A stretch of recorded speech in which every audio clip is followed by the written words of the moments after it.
দশম শ্রেণী অর্থাৎ ক্লাস 10-এর প্রথম পর্যায়ক্রমিক মূল্যায়নের বাংলা মোস্ট ইম্পর্টেন্ট সাজেশন।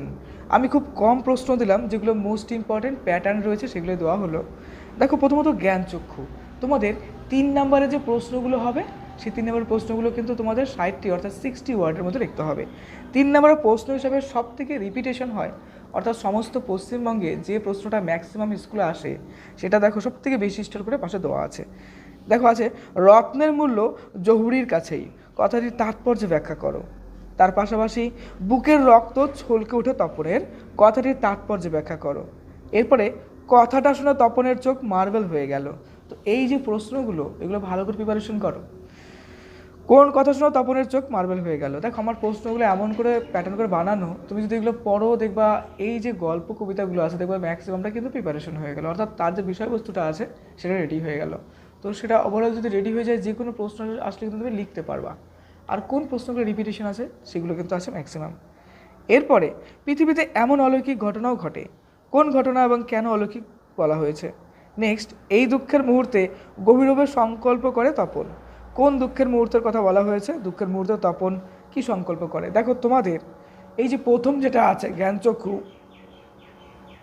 এখান থেকে কিন্তু প্রচুর পরিমাণে প্রশ্ন হয় প্রথম ইউনিট টেস্টে। তো প্রশ্ন সংখ্যাটা একটু দিলাম।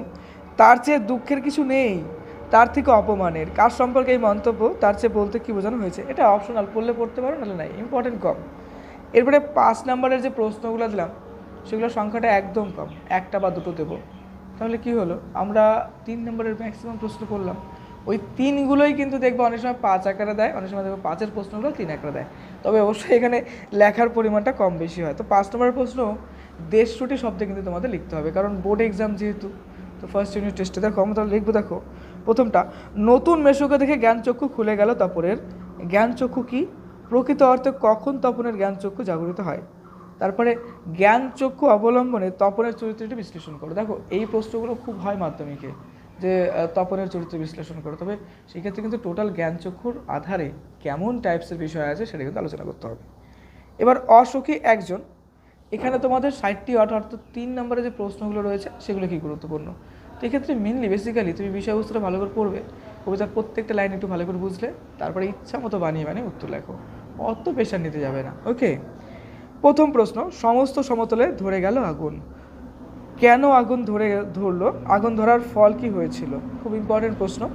তারপরটা, আমি তোকে ছেড়ে আমি কে, তাকে বলতে কার কথা বোঝানো হয়েছে।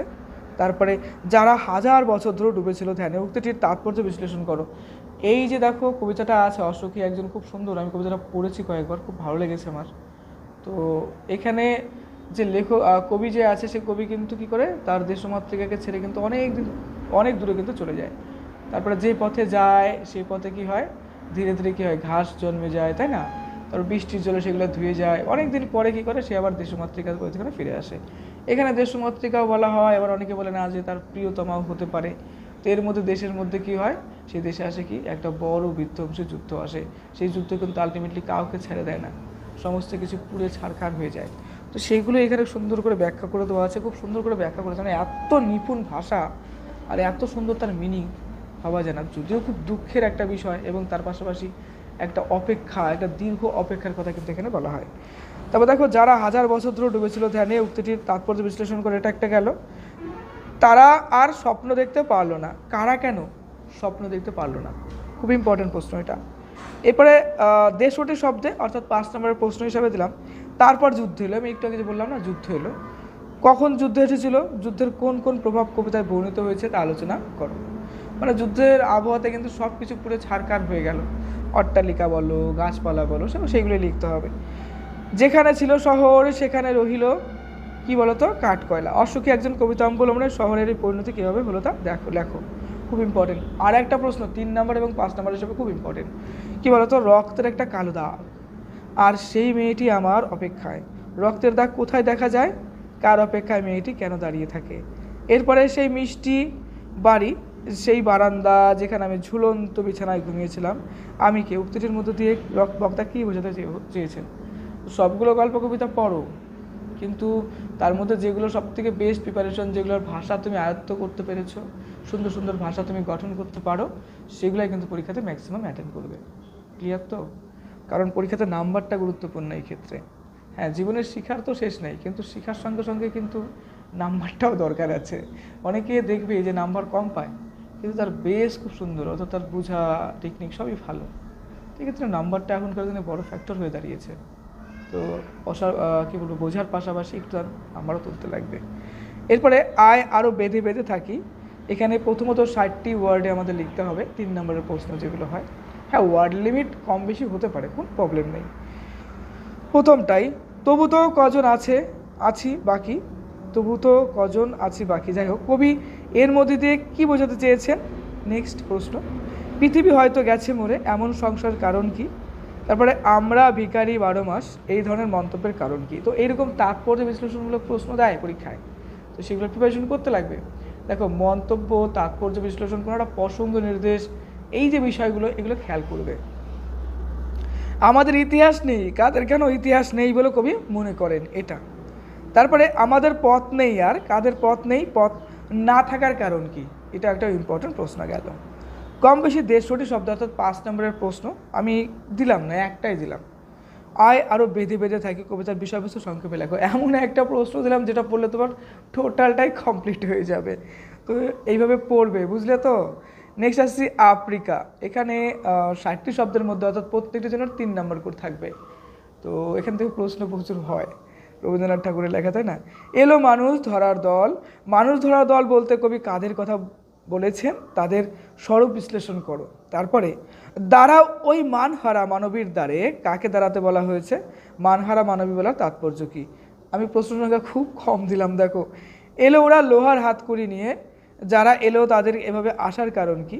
তবে একটা বিষয় কি বলো তো, বাংলাতে ভালো রেজাল্টের জন্য অবশ্যই বিষয়বস্তু পড়ো, কবিতা গল্পের লাইনগুলো ভালো করে পড়ে যাও। আর যেটা আসুক, যেহেতু বাংলা তোমার নিজের মাতৃভাষা, সেটা বানিয়ে বানিয়ে লিখিয়ে দিয়ে আসো। ওকে, কোনো প্রশ্ন ছাড়বা না, খাতা ভরাও সুন্দর ভাষার মাধ্যমে, সুন্দর তথ্যের মাধ্যমে।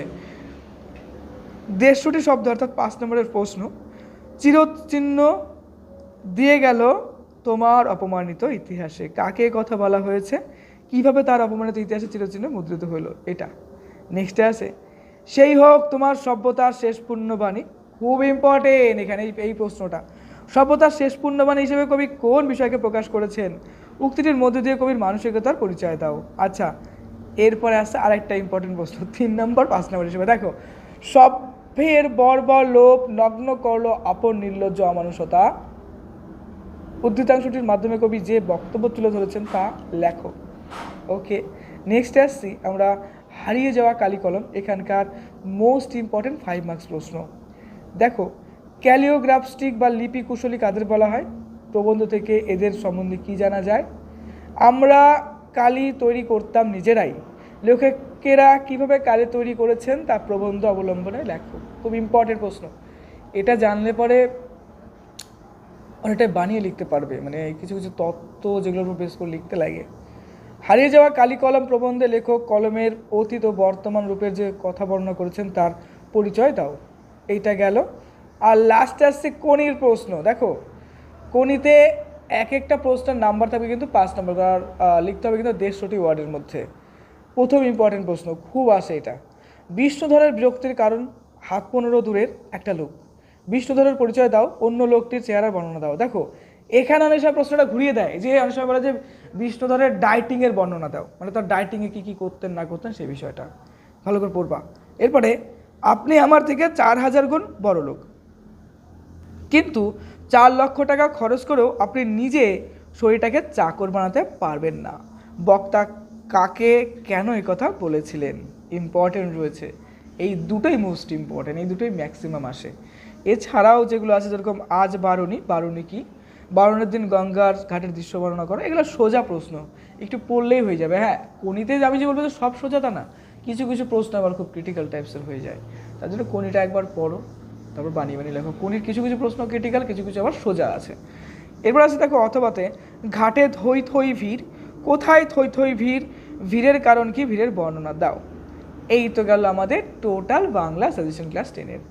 তো অন্যান্য সাবজেক্টের সাজেশন আমি তৈরি করেছি, আমাদের টোটাল টিম তৈরি করছে, অনেক অনেক এক্সপিরিয়েন্স টিচার রয়েছে, বয়স্ক কম বয়স্ক টিচার যারা দীর্ঘদিন ধরে মাধ্যমিক বোর্ডের সাথে যুক্ত, তো সবই আসছে। রিল্যাক্স থাকো, এবং তার পাশাপাশি আমার অ্যানালাইসিসও আছে এর মধ্যে। তো প্রত্যেকটা গল্প, কবিতা, প্রবন্ধ যা আছে সুন্দর করে পড়ো, বুঝে বুঝে পড়ো। আর যাই আসুক নিজের ভাবের আবেগ দিয়ে যুক্তি সহকারে লিখে দিয়ে আসো। তোমার পরীক্ষা অনেক অনেক ভালো হোক। পরীক্ষার জন্য তোমাকে জানাই বেস্ট অফ লাক। খুব ভালো থেকো।